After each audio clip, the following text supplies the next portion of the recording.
Você já ouviu falar em Zona de Processamento de Exportação, uma ZPE?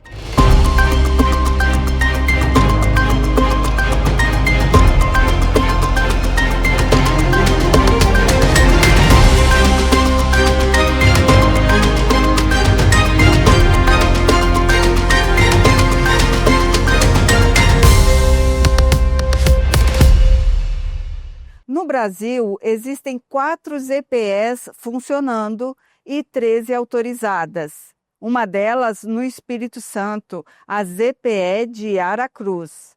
Nós vamos conversar com Elson Braga, que preside a Associação Brasileira de Zonas de Processamento de Exportação. Elson, bem-vindo à nossa entrevista aqui na AS Brasil. E a gente pode começar explicando o que é uma ZPE. Ok, Gui, olha, muito prazer em estar conversando com você, com teus ouvintes. Nós estamos falando de um projeto que pode ser fundamental no desenvolvimento do Espírito Santo. ZPE, no fundo, é um distrito industrial. É um distrito industrial incentivado. Ou seja, fisicamente é como qualquer um desses distritos industriais que a gente vê por aí. Mas a ZPE, as empresas que estão lá dentro desse distrito industrial, gozam de um pacote de incentivos. É um pacote de incentivos que tem uma parte tributária, tem uma parte aduaneira e tem uma parte regulatória. Tá? Então, as empresas que estão lá dentro têm maior potencial de serem eficientes e maior potencial de poderem ser competitivas no exterior. Tá? É importante dizer que esse mecanismo das EPS, que a gente criou já há algum tempo aqui no Brasil, por várias razões não foi para frente, mas está indo agora, o mundo inteiro já utiliza pesadamente esse tipo de mecanismo. Então, eu diria que a gente está muito em boa companhia quando a gente olha a coisa globalmente, em tentar implantar esse programa no Brasil. A vantagem, ela é econômica ali na parte tributária? Só essa ou existem outras?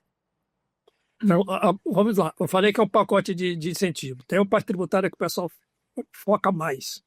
Em que consiste isso? A regra é mais ou menos assim. A empresa que está dentro de uma ZPE, ela pode importar ou comprar no mercado doméstico o que ela quiser em termos de matérias-primas, ou seja, insumos, e de bens de capital, máquinas, equipamentos, etc. Então, onde quer que ela compre esses itens, ela recebe esses itens sem pagar impostos.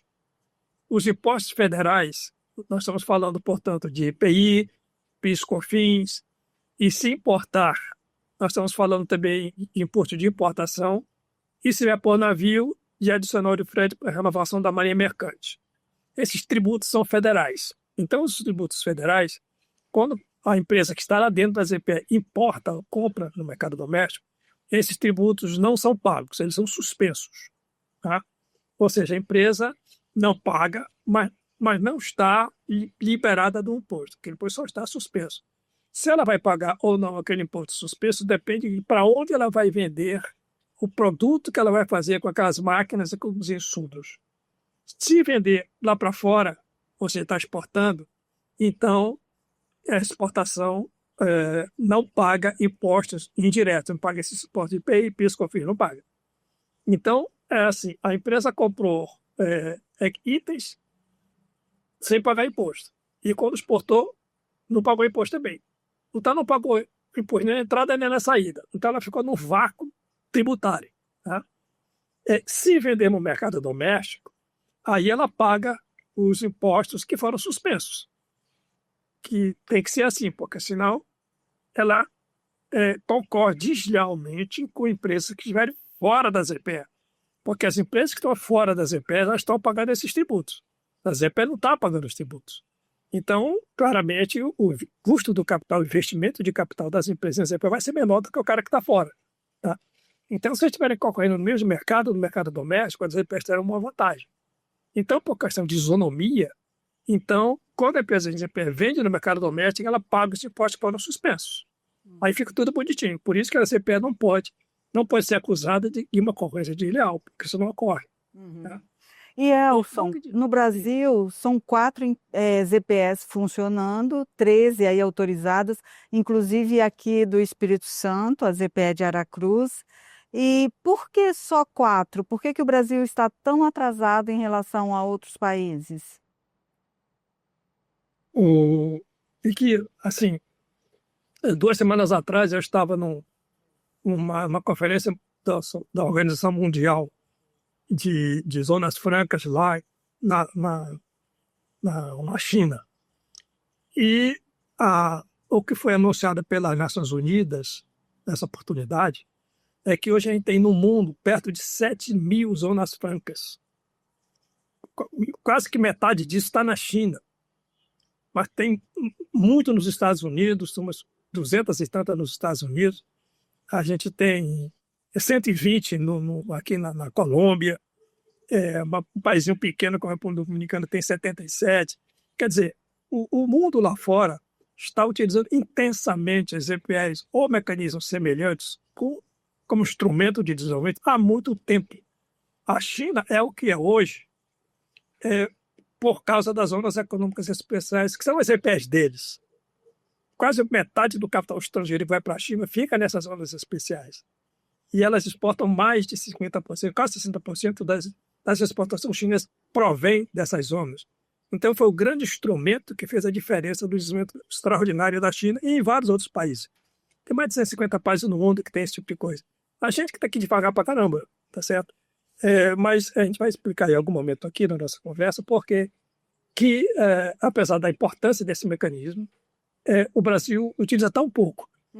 E a gente vai entender, inclusive, por que a gente já teve 25 no passado, autorizada pelo presidente da República, porque as EPS são criadas por um decreto do presidente da República, e foram reduzidas para 13. E só 4 estão funcionando. Isso depois de 37 anos, desde que esse mecanismo foi criado no Brasil, na época do presidente José Sarney. E a gente está falando, você preside a associação, né? Você está em São Paulo, eu estou aqui. No Espírito Santo tem essa ZPE de Aracruz, que foi autorizada em 2023, aí no final, acho que foi a última, né, da leva de autorização. E temos também a possibilidade de ter uma ZPE em Vila Velha. Você, inclusive, já esteve aqui há uns anos atrás vendo essa área. O que você acha? O Estado comporta 2 ZPS? Olha, aquela coisa que eu falei para você, a China, que é mais ou menos do nosso tamanho, tem mais de 2.000 ZPS lá dentro. A gente tem o mesmo tamanho da China e temos só 4 funcionando, 13 autorizadas. Então é evidente que cabe muito mais zonas ZPS no Brasil do que temos aqui. Temos enorme espaço para criar. Mas igualmente é óbvio que a gente não vai começar já enchendo o Brasil de ZPS.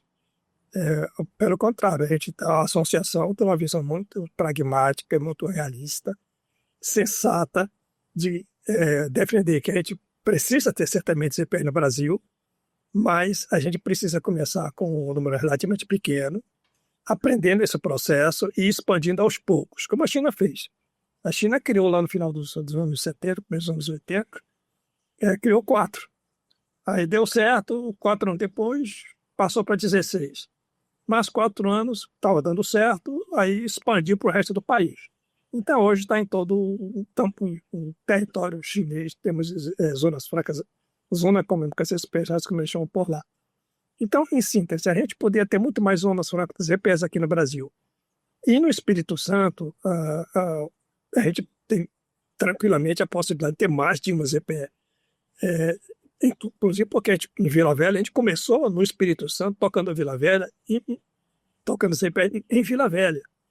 Em algum momento a gente pensou em levar para a Serra também, chegamos a discutir com o Sérgio Vidigal, com o Vitor Boas, com o vereador do ano passado, que a gente fez várias tentativas de colocar esses projetos no Espírito Santo, pela razão óbvia de que tem o Espírito Santo no estado brasileiro que tem uma estrutura portuária, logística muito favorável, além do fato de estar perto do mercado relevante no Brasil, que é o Sul-Sudeste. Então, tem todas as condições de assegurar o sucesso de uma ZPE. Então, mas a gente começou em Aracruz. Na verdade, a gente em Aracruz, nós chegamos a fazer mais, algum tempo atrás, uma ZPE na época do Otto Andrade, que é o empresário do Espírito Santo, enfim, teve problemas de saúde, desistiu do projeto. E depois, a empresa que está lá agora resolveu aplicar também por ter uma ZPE. Mas a gente já teve criada também uma ZPE em Aracruz anteriormente a essa que foi criada mais recentemente. E já foi criada mais recentemente, já utilizando aquela possibilidade de ZPE ser criada por proposta de um ente privado, porque antes disso, até 2021, só poderiam pedir ZPEs a Brasília estados ou municípios. A partir de 2021, a gente criou a possibilidade de que entes privados pudessem também pleitear uma ZPE. Esse foi o caso lá da ZPE de Aracruz. Então, ele pode dizer que é a primeira ZPE que a gente tem no Brasil que foi proposta por um ente privado. A gente tem outras ZPE que são geridas por entes privados, mas começaram por proposta de estados e municípios que posteriormente fizeram processo, através de processo licitatório, passaram isso para o setor privado. Então, tem outras ZPEs que começaram inicialmente como sendo ZPEs públicas, estadual ou municipal, e depois passaram para o privado. Mas a Aracruz foi a primeira que nós criamos já por iniciativa de um empresário privado. E temos mais 5 ou 6 hoje que nós estamos propondo no Brasil, todas elas privadas.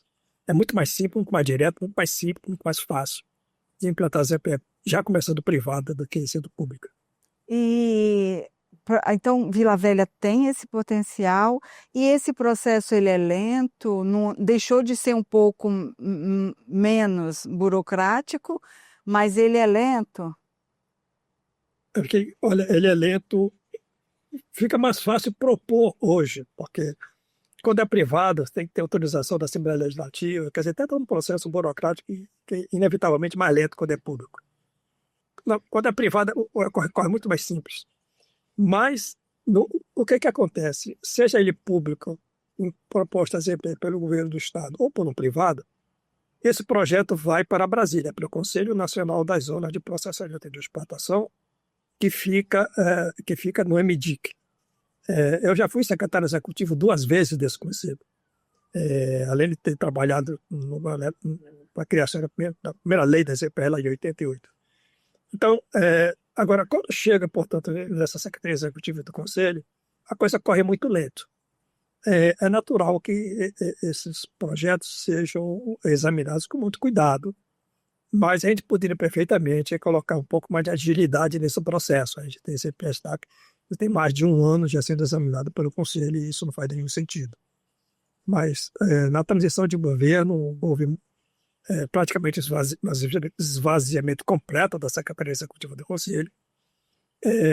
Houve a substituição da equipe completa, então tinha pouca gente, tem pouca gente ainda, mas a gente já está mais de quase 3 anos aí desse governo e já era tempo da gente ter reforçado mais a estrutura técnica da Secretaria Executiva para dar mais agilidade nesses processos de análise, não só de criação dos EPEs, mas também dos projetos das empresas, que claramente agora vão se candidatar a se instalar nessas EPEs criadas. Então, a gente tem um problema hoje de gestão na área do governo federal. A gente já está discutindo esse negócio tanto no próprio executivo, mas também envolvendo muito o parlamento. Esse é um ponto importante, porque se está havendo já há algum tempo uma retomada mais séria do programa, porque o legislativo tem se envolvido pesadamente nisso. Na verdade, a legislação que a gente tem hoje, que a gente criou em 2021, isso foi feito quase que por iniciativa do legislativo. O executivo meio que a reboque dessas iniciativas e da mobilização que ocorreu no legislativo, em grande parte tracionada pela Brasp, que esteve sempre à frente desse processo. As empresas que se instalam numa ZPE, elas precisam atender a alguns pré-requisitos? Sim. É, é, existe na verdade, uma lista de requisitos que as empresas precisam preencher. É, elas precisam apresentar um projeto, que eu tenho uma série de itens que o Ministério requer. Está definido já pelos procedimentos, tá, na legislação, então isso é fácil de preencher. É claro que quando uma empresa faz um projeto desse e manda lá para Brasília, é, ela nem sabe ainda se o projeto dela vai ser aprovado. Então, claramente, ela não vai gastar fortuna para detalhar, fazer projetos executivos desses projetos de investimento. É mais uma coisa conceitual. Mas isso é o suficiente para ser feita a análise no conselho e ser submetida à apreciação desse conselho das IPES, que são 7 ministérios envolvidos. E em sendo aprovado o projeto, então, o projeto não precisa de autorização, não precisa de um decreto do presidente, só a criação dos EPS que precisa. Os projetos podem ser aprovados apenas pelo Conselho, através de uma resolução. Mas tem um processo administrativo lá que tem que ser necessariamente burocratizado, mas não tanto que temos hoje. A Abrasp está acompanhando a ZPE de Aracruz? Ela sabe quantas empresas já estão aprovadas para se instalarem lá? A ZPE de Aracruz, ela é associada, é filiada à Abrasp. Mas o processo de concepção, de elaboração dos projetos e da tramitação em Brasília, a ZPE, o grupo, o Betâmico que está por trás da ZPE de Aracruz, fez isso praticamente sozinho.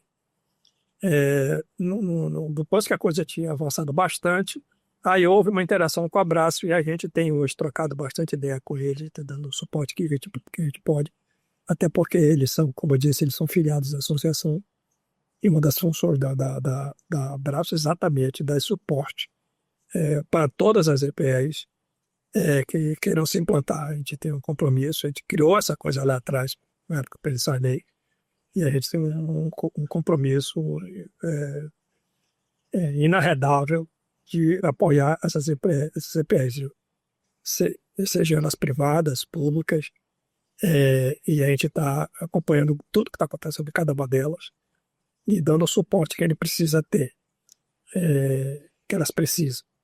E isso é uma coisa de mão dupla, porque nós estamos, por outro lado, a gente vai conversar um pouco ainda, se tiver bastante tempo para isso, nós estamos ainda tentando melhorar o marco legal das EPS. Tá bom, a gente deu uma boa melhoria em 2021, que permitiu um belo melhoramento da legislação, mas estão faltando algumas outras coisas que a gente precisa fazer ainda.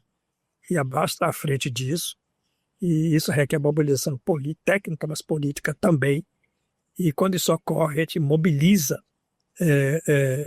os estados, as bancadas e as EPS que estão criadas nesses estados, têm um papel importante nesse processo de mobilização política para a gente conseguir aprovar essas mudanças, esses melhoramentos no Congresso Nacional.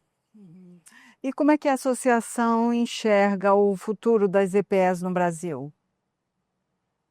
Bom, eu diria que a gente não é por acaso que a gente passou mais de 3 décadas tentando implantar isso no Brasil. Tivemos muitas dificuldades ao longo desse processo, muita dificuldade. Inclusive tentativas de extinguir o programa, em 2 oportunidades, governos tentaram extinguir o programa, não conseguiram por causa da mobilização conduzida pela Abrasp. E isso ocorreu, essa dificuldade, ao longo dessas 3 décadas. A diferença que existe hoje é que a gente conseguiu, primeiro, manter a chama acesa. Ao longo desse tempo, a gente de 25 CPS baixou para 13. A gente conseguiu manter essas aí e criar algumas mais. Mas hoje, mantida a chama acesa, hoje a gente conseguiu que 4 já estejam funcionando, estamos criando mais. E o que a gente costuma dizer, o gênio já saiu da garrafa. Não há como hoje mais bloquear o crescimento das EPS. Isso é um fato, até porque hoje as EPS são um dos grandes instrumentos de desenvolvimento estratégico de quase todos os estados da federação. E quase todos os estados, as EPEs constituem um grande projeto de desenvolvimento naquele estado. Isso é no Ceará, vai ser também no Espírito Santo, de todo o campo. Então, hoje, a gente tem já um suporte pesado no Legislativo, a gente tem uma frente parlamentar das EPEs de mais de 200 deputados, e nós temos uma boa capacidade hoje de mobilização. Então, eu diria que hoje a gente não tem a facilidade que em outros países existem para o avanço desses programas de EPEs. Nós já atingimos um ponto de não retorno, no caso brasileiro. Hoje ninguém consegue mais parar as EPEs. Hoje, e cada vez mais as pessoas vão se dando conta da importância que esse mecanismo tem para a promoção do desenvolvimento, até porque a gente prescinde totalmente de recursos do governo federal, a gente não precisa de R$1 do governo federal. Não é verdade que, por exemplo, que a gente acarreta perda de receita, isso não existe. Muito pelo contrário, as EPEs contribuem para as receitas dos estados e do governo federal, tá certo? E não tem uma outra, aquela questão frequentemente se levantava, hoje um pouco menos do que no passado, de que as EPEs introduziriam algum tipo de concorrência desleal em relação às empresas que estão fora das EPEs. Isso simplesmente não faz sentido, porque quando a gente vende no mercado doméstico, a gente paga todos os impostos exatamente como fosse uma importação. Com a grande vantagem que quando você importa qualquer coisa no Brasil, você cria empregos lá no estado de onde provém o produto que você importou. Se esse meu produto for produzido dentro do Brasil, o emprego está sendo criado aqui. Então, em igualdade de condições, desde que você assegure que haja um tratamento tributário isonômico, se a gente tem, além disso, criando empregos aqui no Brasil, pelo amor de Deus, não se pode ser contra uma coisa desse tipo. Uhum. É isso aí, Elson. É importante para a economia, para fazer circular mais produtos com valor agregado, né? E obrigada por essa entrevista, por explicar melhor para a gente o trabalho da associação. E o Espírito Santo está acompanhando a ZPE de Aracruz, a possibilidade de uma ZPE em Vila Velha. Ok, Kiki, olha, foi um prazer enorme conversar com você, essa oportunidade de esclarecer alguns aspectos da importância que esse mecanismo tem para promover o desenvolvimento dos nossos estados. A Brasp entende que esse é seu papel e a gente continua à disposição para esclarecer, para ajudar, porque tem absoluta convicção de que esse instrumento vai fazer a diferença do nosso desenvolvimento daqui para frente. Muitíssimo grato. Para saber mais sobre esse e outros assuntos, acesse esbrasil.com.br.